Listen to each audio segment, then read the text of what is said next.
Data Day Wednesday with the mad scientist of data, Dean Croke. Today, we're going to talk about Canada. What? Y'all say Canucks out there? Huh? What? And we're going to talk about Canada. We're going to talk about the spot market in Canada, transborder freight, and it's all going to be done in the next 30 minutes, y'all. To the HPLS podcast. Live, relevant, and high performance information, conversations, and education weekly.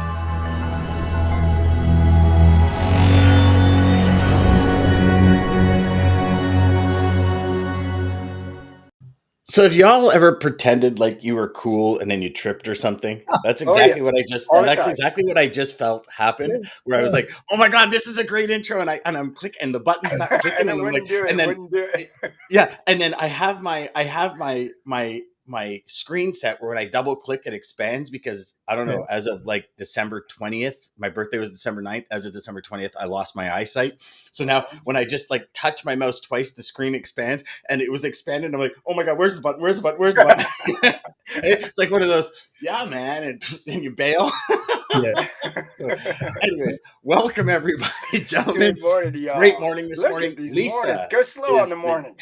Lisa's got the spot. She's got the spot by 1 second. 1 second. 1 second. Jeff. She got you by one. And then Antoine came in 7 seconds later. Antoine, good morning, my friend. And then, I mean, this is just keeps going, Richard. And good morning, Dean. Data Day. Yes, Data Day. Good morning, y'all. Data Triple Dean. D Day. Best day of the week. Triple D Day. Yeah. Guys, gotta love Data Wednesday. Yeah, and we got a big one for you today, guys. We got a big one for you. Some of the mornings, that's me some mornings trying to say good morning. Trying to get it typed out as soon as possible. Yeah, that's so funny. Good morning to everyone. Try to speak cool and see what happens. Yeah. We've all been there, I think. You know, it's like that's when you land. That's when you land really cool like this, and you're like, "Yeah, I meant to do that." Right? I meant to do that. Yeah. I'm Rich Strike in this good morning order. And then we go, good morning, Dean. So yes, yeah, good morning, Dean. What a great morning. What a great morning. We were actually just talking about something off air, and I'm going to totally put it out there. So we're going to start doing the lane of the day. We're going to start talking data every day where we give you the biggest kind of fluctuation in a lane and help you guys see the future. It's a little tidbit that we're going to put out there, probably starting, I don't know, Dean, when are we going to start that? Why don't we start today? No better time than right now, brother. You know what? Go-getters. I love go-getters. Go-getters. Ryan says, good morning, champs. Best day of the week. Yes, sir, it is. Yeah. So, do you want to start with the lane of the day, Dean? Yeah, let's start that, get the conversation going, because it links to the 425 container vessels that are parked off Shanghai and Ningbo as of yesterday morning. And yes, I counted every single one of them on a map. On marine traffic, you can all do it if you've got the patience. I might have missed a couple, but 425 is a lot of ships waiting to load or unload. Yeah. Of course, a lot of those run back and forward between Los Angeles and Seattle and the east coast of the US. Only 35 container vessels parked off Los Angeles yesterday, according to the Marine Exchange. Captain Kit Loudon sends us a weekly report. So, Dean, can I ask you a question on that? Do you think that obviously with, there was at one point, I think 105 off LA. I think 109 was, I think, the max. Yeah. Do you think this Shanghai shutdown has actually eased some of that in the LA ports? So yes, partially. Yes. Okay. But it's also seasonal, right? So so after Chinese New Year, volumes drop off typically in March and April, and then they pick up again into peak shipping season. So seasonally, yes, the lower volumes is part of it. But yes, I think some of that volume that slowed down because of this is having an effect, but it's going to get much worse. That's the reason I'm starting this conversation with the lane of the day. Because Dean Jeff just said the same thing too, Dean. I think this is going to be one of the biggest supply chain disruption events we've ever seen in the entire pandemic. I think this is going to be far worse than what we saw in April of 2020 when demand crashed and ocean line carriers blanked all their sailings and parked vessels. This is having a much bigger effect because we've still got supply chain shortages for parts all over the supply chain, not just trucks and trailers and things like that. So I think this is a really important data point to watch And how it's played out in trucking, and this is why the lane of the day is an important one. Los Angeles to Chicago, we've covered this on the show a few times. Los Angeles to Chicago, about 30% of all intermodal domestic boxes and 45s and 20s and 40s move on this one lane. So Los Angeles, Chicago's a big hub point for rail freight that moves to the East Coast because it's cheaper to run it into Los Angeles than it is around to Savannah. All the logistical costs there. So it's a big hub for Canadian, U.S. companies distributing freight into Canada. Huge. My large customer, our stuff going to Puerto Rico was going that lane. Got it. And it's also connects to Mexico. So it's a major train line, auto parts lane down through there. So it's an important hub, and that's why it's going to have it's had a big impact on truckload rates in the last year, because as those surging volumes came in from Asia last year, the freight networks in and around Los Angeles couldn't handle the volume, so it flowed over to the truckload spot market. And that's why our volumes tripled between Los Angeles and Chicago on truck.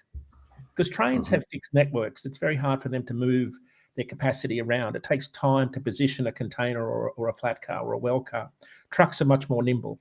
So what I saw, and I think the same thing will play this year, and this is an important data point, you are going to see truckload volumes tied very closely to import volumes at ports this year.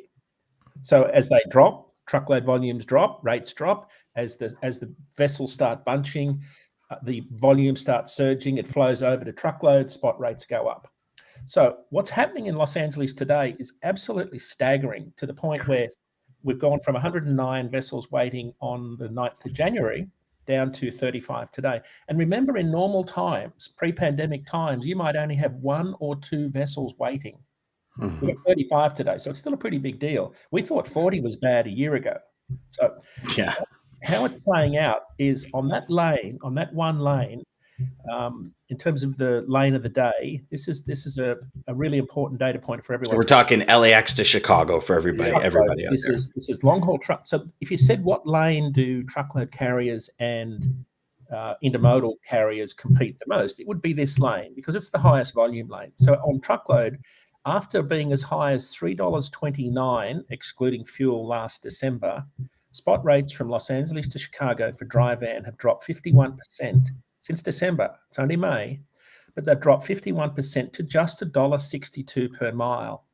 They are now 79 cents a mile lower than this time last year.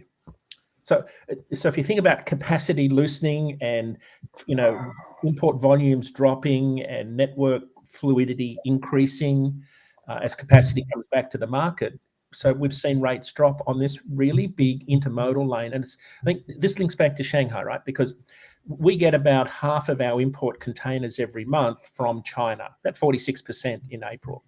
And and Ningbo and Shanghai, where all these vessels are the number 1 and 3 ports in China.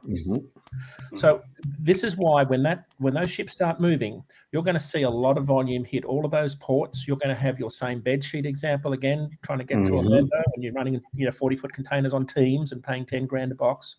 So when that happens, what you're going to see is all of these supply chain lines built around these intermodal networks will be flooded with volume. And of course, trucks. Our customers are trying to get in fall and holiday season volume now. So that's why the air freight's going to be tight. If you can get an air freighter in and out of China, of course, but air freight rates are going to be high, because what happens when the ocean capacity gets tight, people look for other avenues. And I think air freighters will be one where you'll have to resort to that also later in the year as we get closer to the big seasons. And then there's also the flip side of that, Dean, where even if like any customers you have in California, even if it's not necessarily going to Chicago, rates are going to go up. They're going to go up to Canada. They're going to go up to Miami, which is, I think so it's LA, Chicago, number 1. I think isn't it LA, Miami, or LA, Florida, or Tennessee area, where the hub of all the warehouses is kind of number 2 in the North America. Right. So all those lanes are going to go up as well, because you're going to have to compete for trucks with a dollar value. Anyone that has freight or delivers freight for a customer going to California, pay very close attention, because I can almost guarantee those spot rates are going to plummet. We saw it in Texas. when Texas started having this massive increase from all the ships being offloaded, Right. rates going to Texas plummeted. I mean, I know many clients of mine Right. in a week, they lost hundreds of loads Right. because the customer just said, well, spot market is like 60 cents a mile cheaper. We got to explore it. So there's like, you know, the what are they? I'm trying to think in the Matrix what he said when with every action, and there's an equal or greater reaction, right? So it's like the big freight coming out when all the container ships hit. So we're going to be back up into that chaos in California, back up into the dray chaos, back up. Not only that, so you mentioned those bed sheets, Dean. One thing that I can say when we were looking for this to get them into CVS, the biggest thing that I thought was such a scam is warehouses in California were almost tripling what they would normally charge to unload and load into a truck because we couldn't use the container, because by the time we got to and back with your 48 hours they give you for the container, the demurrage charges would have been insane. So we had to actually transfer it to a car. And I mean, it was like $16 a pallet. It was like $8 to shrink wrap. It was like $1.27 a carton. When it was, normally your shrink wrap would be $3. You'd normally be, I mean, pallets kind of when COVID hit did spike a little bit, but call it $8 for a pallet, not 16. Like when I looked at the invoice from, and I won't mention the company name in California, but I was shocked. And I actually called the person and said, really, like, I know warehousing, you've doubled and tripled some of your costs here. Like, I get it. It's supply and demand, but that's robbery. Come on. Like it's robbery. So Dan, one of the highlights of last year's freight market was about double the volume on our load boards. So you say, why is there that urgency? Well, it was part loads, it was LTL, it was tight capacity. Shippers and brokers were grabbing any truck they could to move anything they could. There was a lot of urgency late last year because remember, we were all worried about having Christmas presents to buy for our kids. So I know lots of people that had truckloads and broke them into 3 different loads just because LTL carriers were more available than truckload carriers. As fuel's gone up, right? Shipping transporters shippers are trying to reduce their transportation costs. You've got a lot more consolidation now, so people are much more concerned about that. So, but I think the biggest story, and this is why it's going to get so complex for everybody that's in the intermediary space. Diesel's just gone up again, right? $5.63. Jeff just made a point about it in the comment section a little while ago. But on top of all of this, we have diesel prices at record high levels. And folks, spot rates dropped again this week. So as of this morning, spot rates in dry van were down 6 cents a mile again this week. Reefer rates are down 12 cents a mile. So for context, dry van rates are now just under $2 a mile. That's the national average. And that's with fuel or without fuel? It's without. So that's the line haul rate without fuel. I try to strip out fuel because it's such a variable. It kind of disguises what the underlying base rate is. Yeah. But we are, this is, for a lot of carriers, this is perilous territory. And why I say, intermediaries have got to watch it, because a lot of this capacity that was around last year might not make it. And then you're going to be back to scrambling to find trucks to move things again. So I've never seen fuel go up as much as it's gone up and rates go down as much as they've gone down at the same time. And we talk about this a lot on the show here, but operating costs, and I'll give you the numbers. So this is kind of the worst case scenario, right? This is a owner operator, 100,000 miles a year, financing a truck, paying retail price at the fuel pump, all spot, right? So not all drivers are all spot, but if you're completely exposed to the spot market and you're paying retail, 100,000 miles loaded, 10,000 empty. This time last year, you were making 52 cents a mile gross profit. Today, you're losing 24. So your profit. So this is the worst. Oh my goodness! So keep this in context. It gets better the bigger the fleet and the more buying power and the more volume discounts you get. So this is the worst case scenario for that new owner operator that's operating on load boards, primarily getting spot prices. So their profitability has gone down. Now, the caveat here is I'm still paying myself $70,000 a year. So what I'm going to do is forego my salary, drop my salary right back and run at a much lower rate per mile. So my operating cost today including a $70,000 salary, is 205. Actually, just check 211. So it's costing me $211 a mile to run a truck. It's probably more because a lot of carriers don't factor in a return on capital employed. By that I mean, how much per mile are you getting for the equity in the truck? If it was sitting in the bank account, what should it be earning? A lot of guys don't factor that into their rate per mile. So I don't include that in there. So I think it's actually more. So my operating costs have gone up from 156 to 211 in the last year.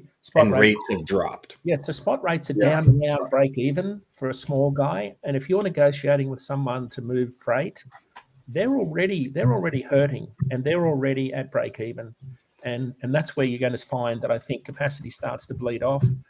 Yeah, anecdotally, I know guys are just saying, to heck with it. I'm just going to park my truck and trailer. I'll go and drive a combine harvester. Well, I have a good friend owns a fairly large asset-based carrier and trucking company. Right. And last year, was it last year or 2020? I forget. I think it was 2020. 2019. He actually parked 10 or 15 trucks, brokered that freight out, and made 3 times as much as if he would have ran his trucks. And he says, Dan, it's not my outbound. Like, my outbound customers are awesome. I go pick it up with my local trucks, bring it to my dock. I transfer it to other carriers so they come to my dock, so I control the pickup, so the customers are still satisfied. And he says, it's the backhauls. It's coming out of the US to Canada. They are robbing people blind. Like we talked about it on the show a couple of times now. I mean, you're talking Toronto, Montreal. So one of the largest lanes in Canada is Toronto, Montreal. And at one point it was like $1,300, $1,250, $1,100, depending on who you are and kind of what you're looking at. It went down like at one point in 2019, brokers were offering $350. Like you're taking 75% of that number away. And they're saying, well, I got 7 lines going. Do you want it or not? And it's like, and at that point, you're actually, people were taking it because they're like, well, it pays for my fuel. So at least I don't lose everything repositioning my equipment either to Ontario or Quebec. But it was like, and when he was telling me, we parked all these trucks, we furloughed the drivers. He goes, hopefully we'll get them back, but maybe they went and worked somewhere else. But he goes, Dan, it's crazy. Like we are getting numbers at half of our cost to run a truck. He goes, so I would lose half the rate on the round trip. He goes, not worth it. Not worth it. If you're I'm better to park it and just pay the lease and the finance on it, or the finance on it and the insurance. A lot of guys are going to say, if I'm going to go broke, I'll do it sitting at home. Yeah. Right. So I think we've seen this before though, but also, Jeff nailed it on the head. I think that's exactly it is the perfect recipe for disaster. So we're in this perilous market right now. And remember, intermodal volumes are down about 8% year to date.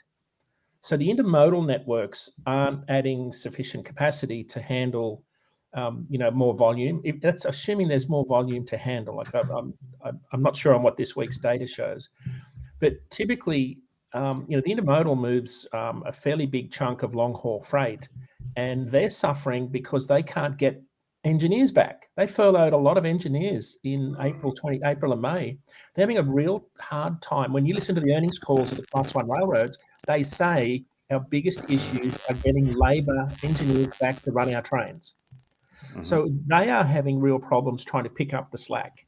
And I think what's going to happen is you've got to watch these port markets very carefully, because you can fast forward in your brain right now to Christmas holiday shopping, fall season shopping, summer sales, right? That's where I mentioned air freight. You know what's coming, because if this freight, if your customers are ordering this freight now out of Asia and it's not moving, I can't imagine what's going to happen to the spot market later in the year, or truckload capacity and trying to move freight.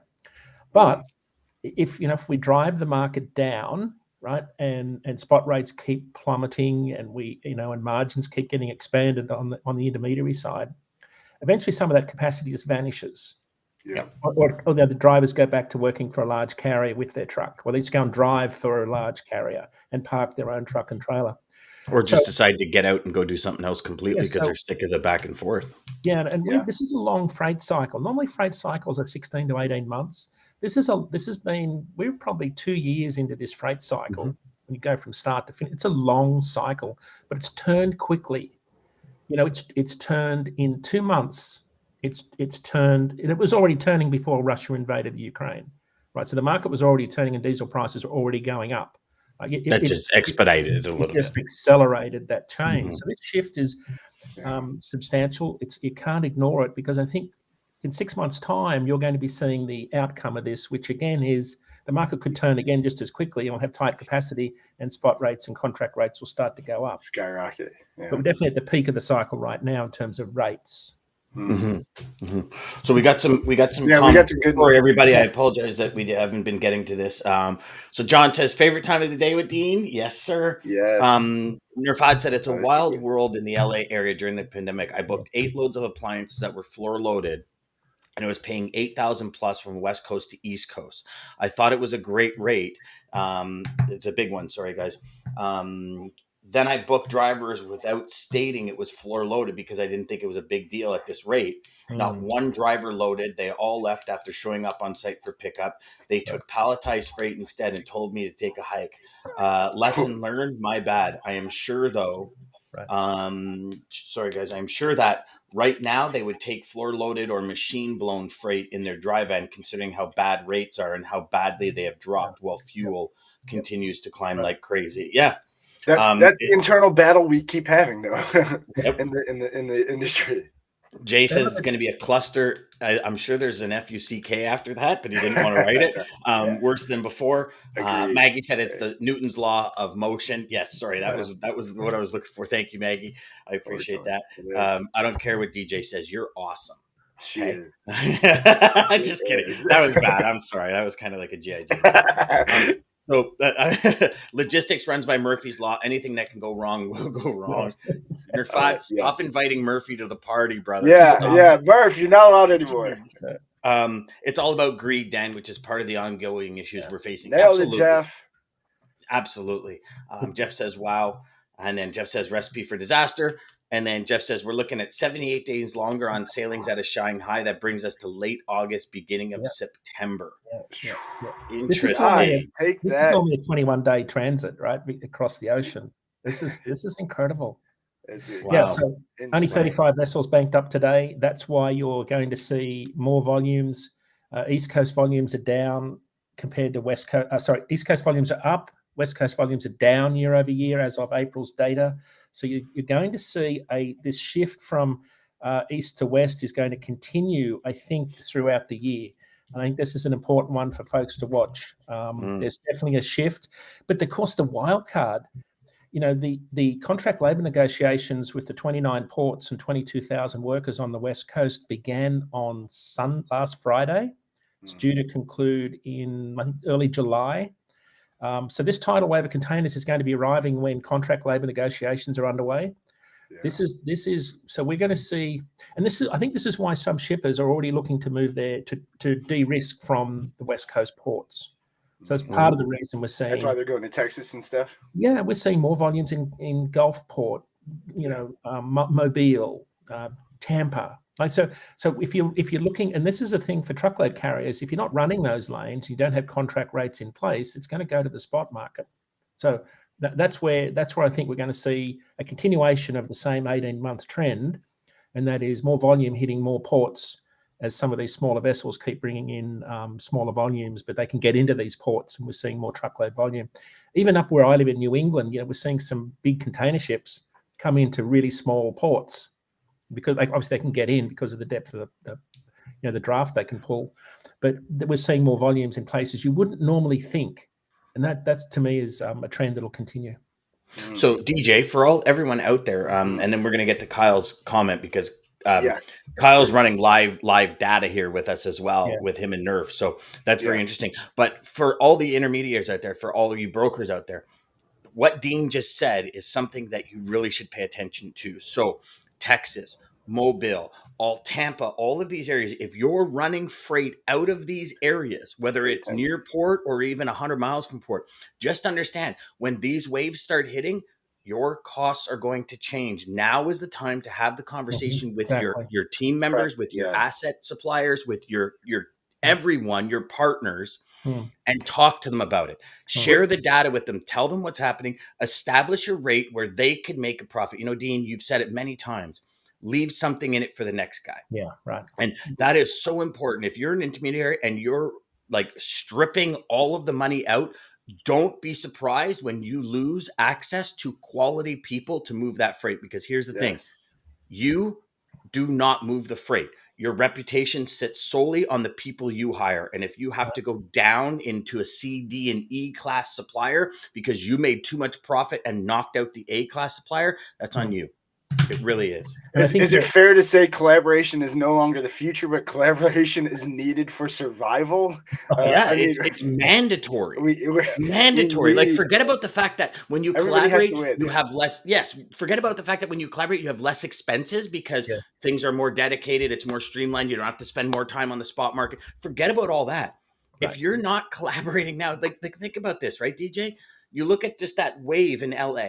Yep. Right. Look at the waves across the board. How can you, as the professional salesperson, keep your customers' heads above water, keep them ahead of the change curve, if all you're doing is playing a market and riding the wave?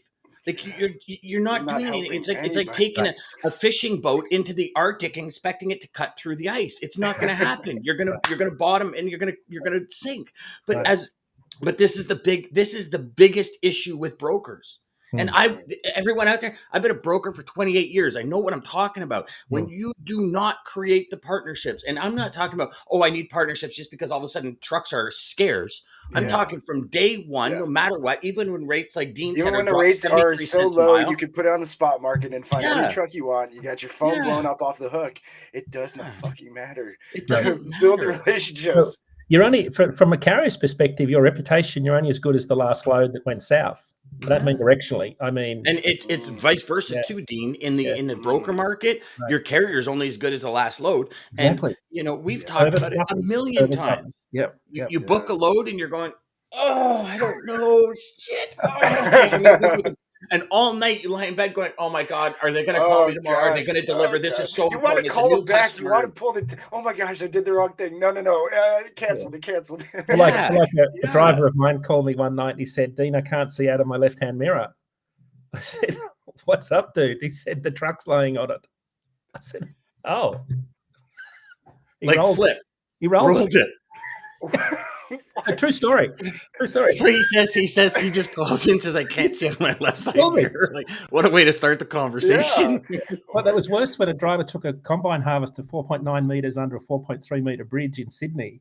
And he called me and he said, Dean, the combine bounced up into the bridge. Like, he turned the combine into a convertible. And I said, do you think it'll be okay? Will the dealer be able to fix it? And he said, yeah, I think it'll buff out. And I said, okay. And about half an hour later, I called him and I said, did you hit the Cumberland Highway rail bridge? And he said, yeah. I said, get back to the yard right now. So we had to wear a $500,000 loss. But so the service suffers. My point is, service suffers when you don't have the best equipment and the best drivers and the best people around you. Like, did he really say it'll buff out?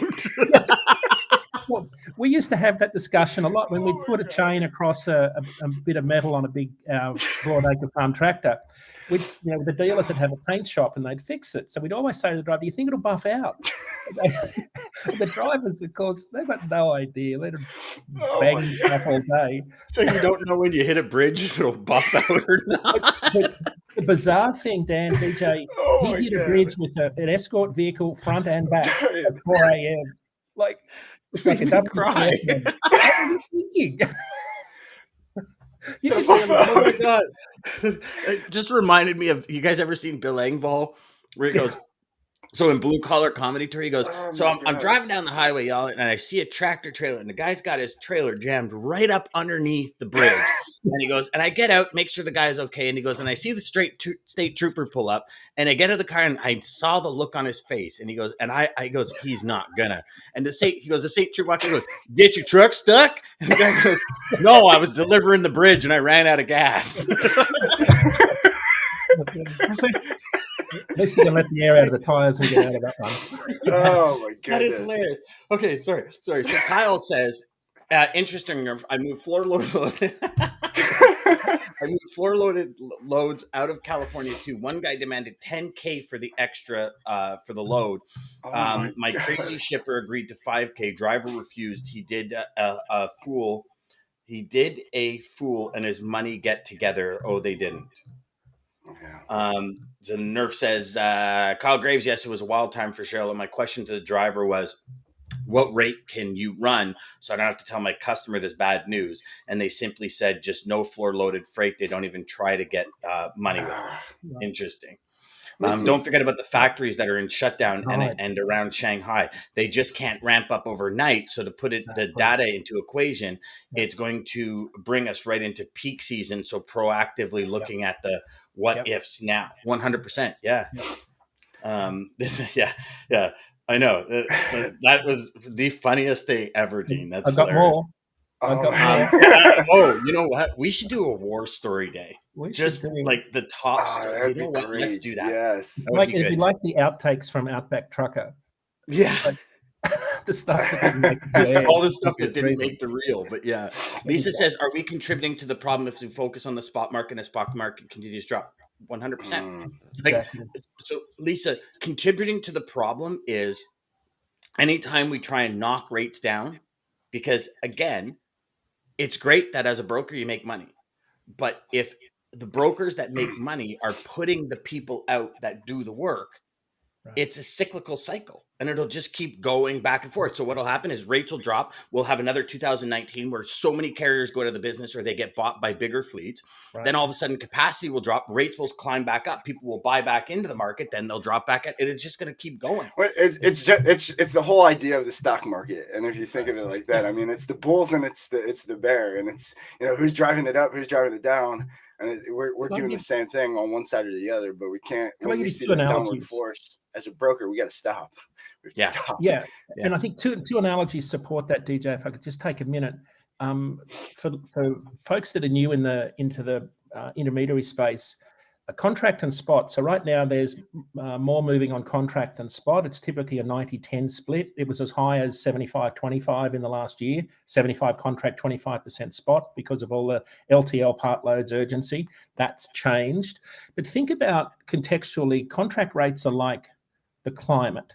Spot rates are like the weather, right? So the climate is the long-term rate for the market. The spot rate is today's weather. What's it going to cost me to move a load today?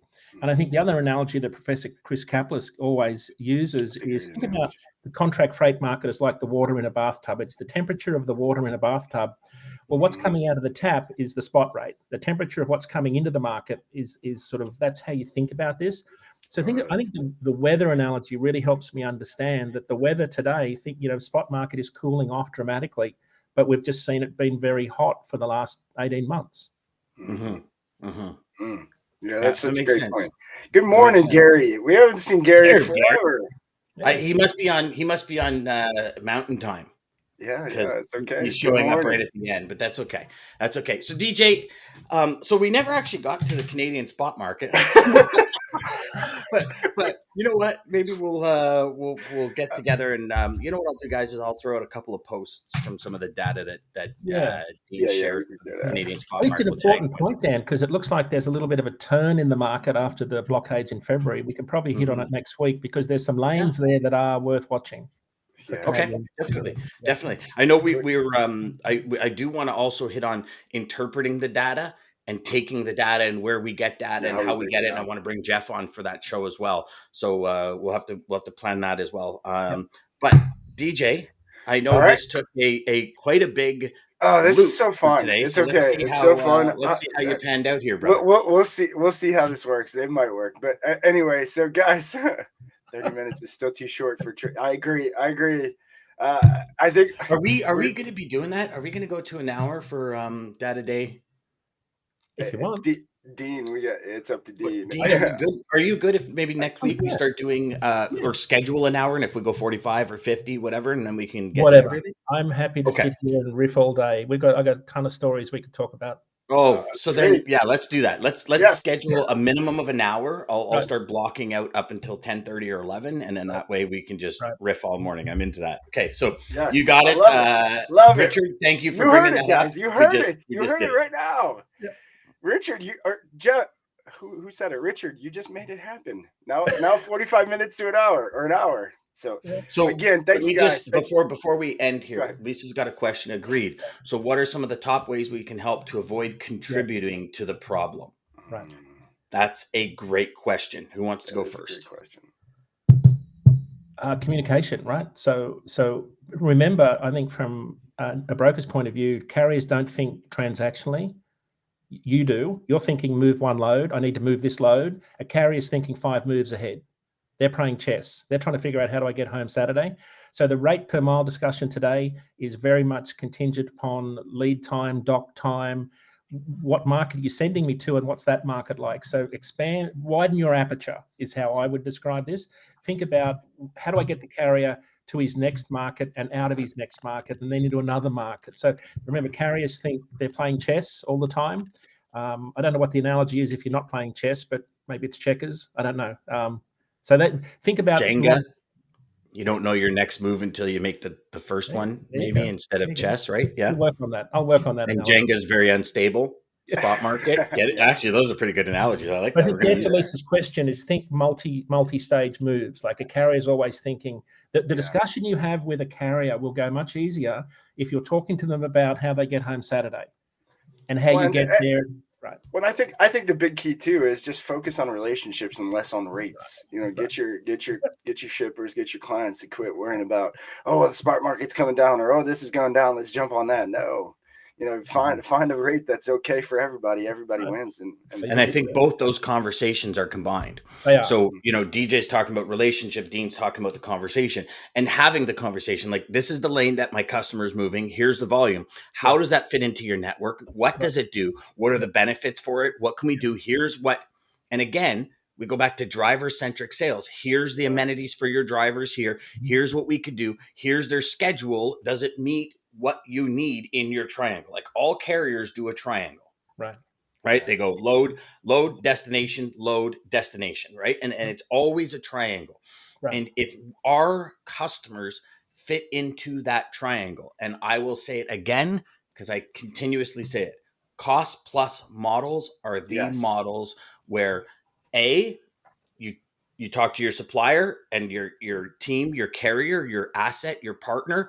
I'm putting 12% on it. I'm doing a cost plus, meaning I am sending your invoice to my customer at 12%. There's your transparency. Cost plus on the customer side, there's your transparency. You're the intermediary, you're the one in the middle, but you know what? You provide the value. And here's the big thing with brokers, right? Carriers cannot provide the value a broker provides, because what we do is we concentrate on the value in the middle. Mm-hmm. A carrier needs to concentrate on that driver, the A, B, C, D, and everything else in between. They can't send the emails 9 times a day. They can't do the proposals and the presentations for on-time delivery and all this kind of stuff. It's just I shouldn't say they can't. Most carriers are not equipped to do that type of presentation or that type of customer service, which is where you come in. Yeah. But like Dean said, thinking a couple of steps ahead, ask them what the couple of steps aheads are. Ask them what the variance is. What is their cost per mile? Okay, you're at $210 per mile, including fuel, or $250 per mile, including fuel. Okay, now you have a baseline to go to your customer with, and you go to your customer and say, what we want to do is the dedication we want to provide you, even if it's a load or two a week. This is who we want to do. The cost is $250 mile plus 12%. Yep. I'll give you the invoice from the carrier with the POD. Everybody's happy. And that transparency is going to take you a hell of a lot further than anything else. Yes. Amen. Amen to that. Amen. Transparency is key, guys. But thank you, guys. Again, thank you, everybody, for all of the comments. And you guys are Richard's got it right. Jenga, one wrong move and game over. That's right. It's a scary analogy, but that's really what it is. It really is. Right? I mean, how many times have we got pull from that one area that you know is already weak? That's the game. Mm-hmm. Yep, 100%. 100%. All right, what do we got? Great show, guys. Right. Jeff says, have a great week. Dean, see you next week. Thank you, Lisa. Yes. Hey, thank you, guys. Again, seriously, thank you, everybody, for making this so much fun. And Dean, seriously, can't thank you enough. Guys, if you're not catching Dean on his show on DAT, you got to follow him on DAT too. He has a show there as well, and his show is every Tuesday. And he gives us shouts out. So thank you for always just Anytime. shouting us out on their team. Part of the team. And then thank you everybody for joining us weekly, daily. If you're catching the replay, whenever you're catching us, thank you to Daman and American Logistics Centurion Trucking. Thank you to Preet. She came in right at the time that I was about to say. Thank you, Preet, for just being you as well. But and again, just thank you everybody for all that you bring to this show and make this so much fun. So to take us out, it is a Jeffrey Moore. Jeffrey Moore, and it is without like James data. Bond, Jeff Moore. I don't know. Was he Jeffrey Moore? It's Who's with the Moore? It's with a G. It's with a G. I don't know. Jeffrey. Was there a Jeffrey Moore that was a James Bond, or was so. it, what was his name? No, there was a Moore, right? Yes. Moore that was. Roger Moore. Roger Moore. Never mind. It wasn't Jeffrey. Wrong Same. alphabet. That's Totally. it. That's it. Yeah. So Jeffrey Moore, not Roger It'll Moore, buff out. Don't worry. but Jeffrey Moore. Without data, you are blind and deaf, and in the middle of the freeway. Pardon? To the HPLS podcast. Live, relevant, and high performance information, conversation.